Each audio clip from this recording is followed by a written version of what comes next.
ಧರಣಿ ಮಂಡಲ ಮಧ್ಯದೊಳಗೆ ಮೆರೆಯುತ್ತಿಹ ಕರ್ನಾಟ ದೇಶದೊಳಿರುವ ಕೊಪ್ಪಳವೆಂಬ ಕ್ಷೇತ್ರದ ಪುಣ್ಯ ಪುರುಷನ ಕಥೆಯಿದು. ಗವಿಪುರೇಶನ ಮಹಿಮೆಯಿಂದ ನರನ ರೂಪದಿ ಹರನು ಬಂದ, ದೀಕ್ಷೆಯನ್ನು ಪಡೆದುಕೊಂಡ ಹಿರಿಯ ಗುರುಗಳ ಹಸ್ತದಿ. ಭಕ್ತಿಯೇ ಭಗವಂತನೆಂದ ಪುಣ್ಯ ಪುರುಷನ ಕಥೆಯಿದು.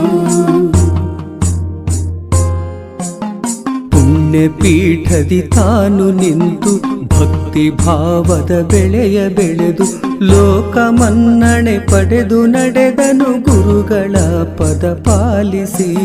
ಭಕ್ತರೇ ಭಗವಂತನೆಂದ ಪುಣ್ಯ ಪುರುಷನ ಕಥೆಯಿದು.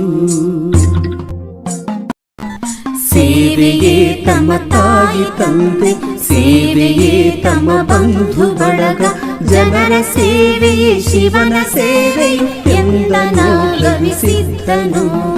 ಅಭಿನವ ಗವಿಸಿದ್ಧರೆಂಬ ಪುಣ್ಯ ಪುರುಷನ ಕಥೆಯಿದು. ಪುಣ್ಯ ಪುರುಷನ